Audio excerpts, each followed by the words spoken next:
Welcome to the YouTube channel Just Information. I hope you all are fine. Today we will learn class 8 physics chapter kinematics part 2. So in this part we will learn about mechanics and kinematics. Mechanics two types, that are kinematics and dynamics. So in first video we have learned about mechanics and kinematics and dynamics, but we'll do a quick revision of their definitions. So that is, mechanics means, the definition is, mechanics is the branch of physics that focuses on the motion of objects and the forces that cause the motion. And the two branches of mechanics are kinematics and dynamics. Kinematics deals with the concepts that are needed to describe motion without any reference to focus or the cause of the motion. And dynamics deals with an effect of these forces on motion of a body. In this chapter, we will learn only one branch, that is kinematics. We will not learn about dynamics.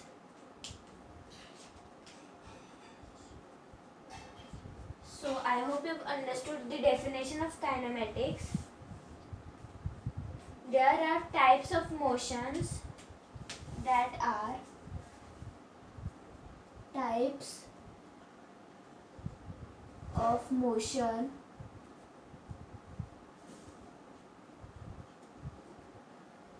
that are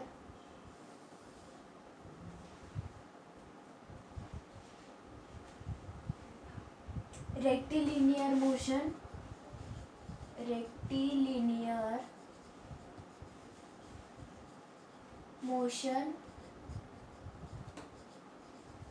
second is oscillatory motion,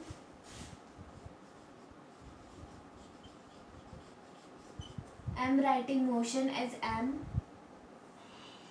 but you can write the full spelling motion. And the third type is rotatory motion.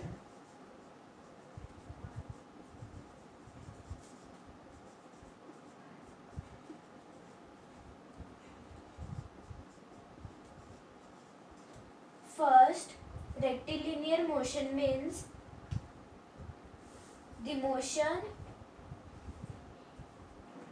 rectilinear motion means when an object moves along a straight line, then its motion is called rectilinear motion. So rectilinear means, the word itself defines, when a object moves in a straight line, then it is called rectilinear motion.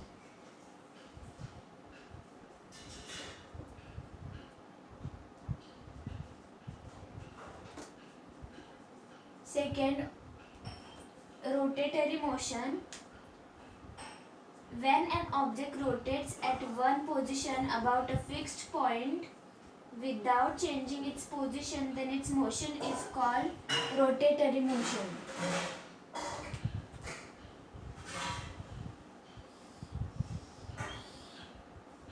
So, the word again defines that when an object rotates at a one position with a fixed point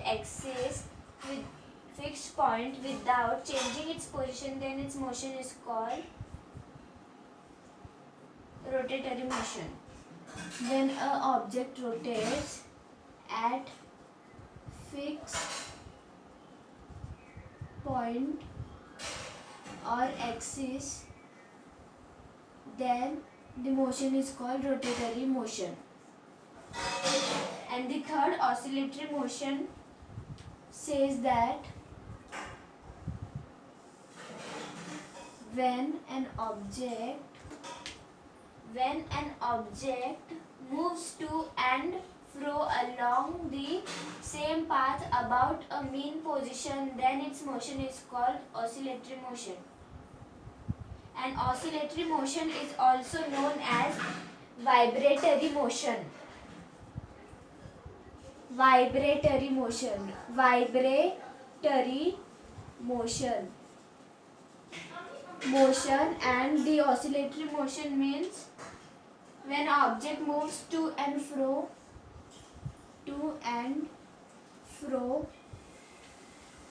along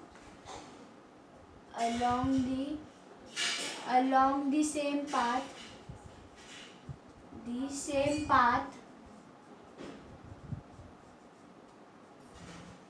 about a mean position, then the object is called oscillatory motion. First example of rectilinear motion is,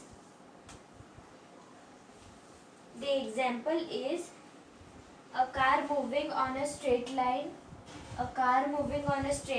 and a stone dropped from the top of a tower. Rotatory motion's example is motion on a tap.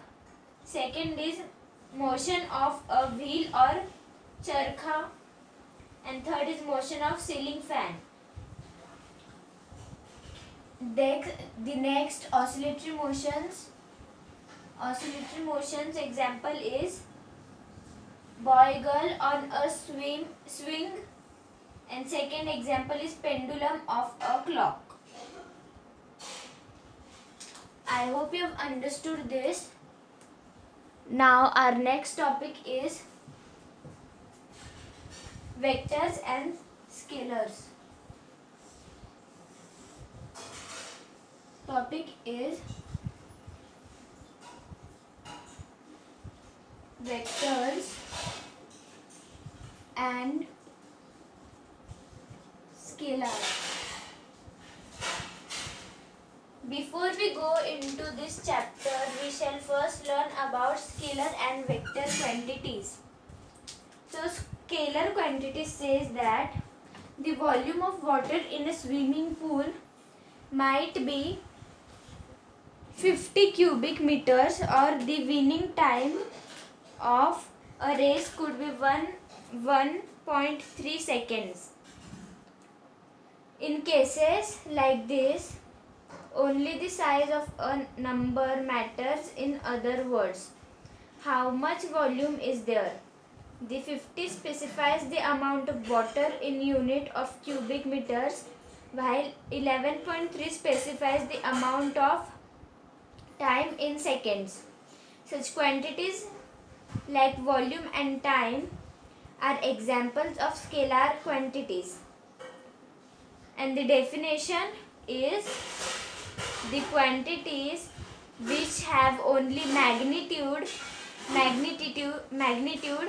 but not direction are called scalar quantities,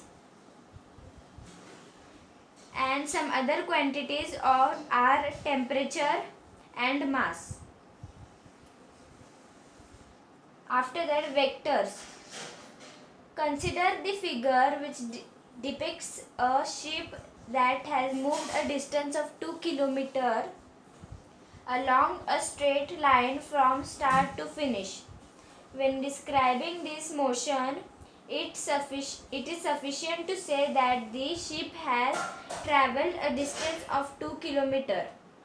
This statement could only indicate that the ship ends up somewhere on the circle whose center is starting point and has a radius of 2 km.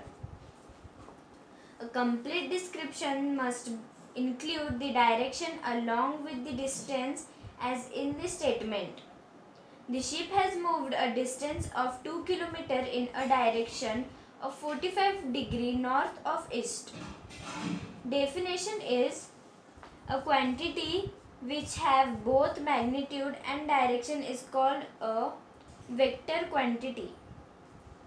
And representation of a vector is any vector can be represented by a straight line.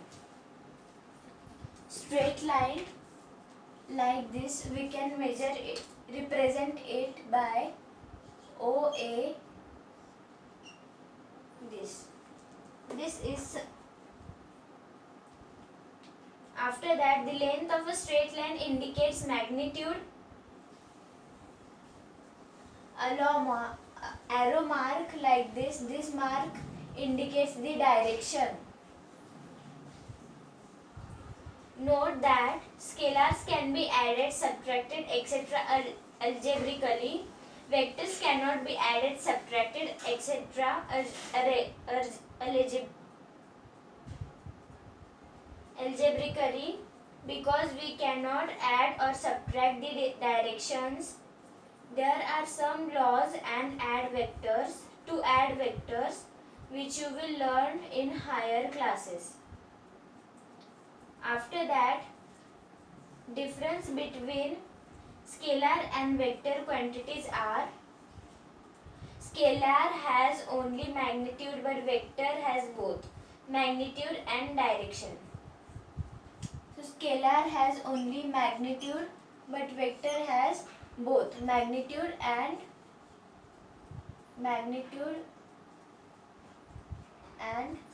direction too. I hope you've understood this topic.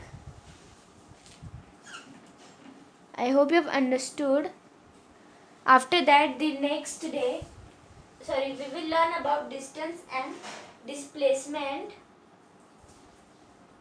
Coming back to the story of professor and students. Our next topic is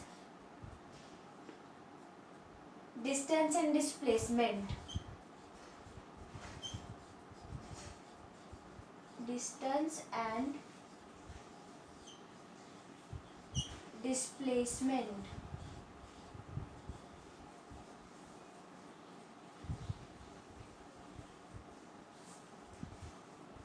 Professor said that in day 2, the professor said that till now we have learned about vectors and scalars.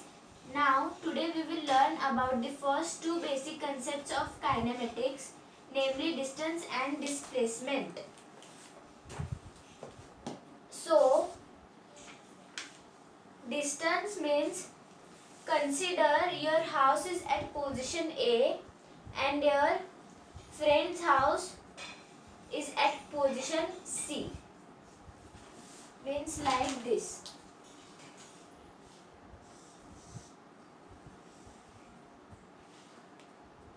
Your house is at A and your friend's house is at C. Here is the B route. This is 3 km and this route is 4 km. Your house, friend's house. I have written that as UH and YH and FH. After that, you travel to your friend's house from your house along the paths AB and BC.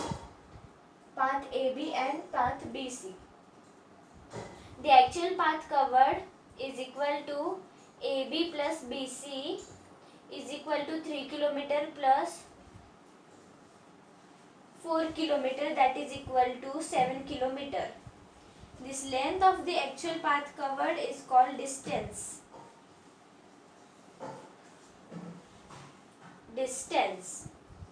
So, this length of actual path covered is called distance.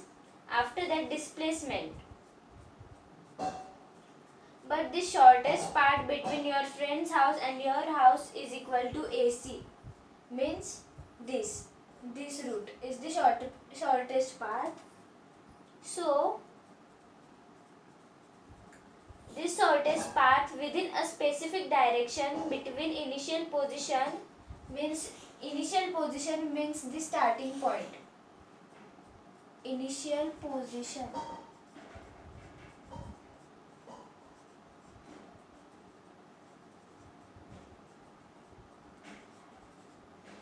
means the starting point, that is your house, and the final position means your friend's house. Final position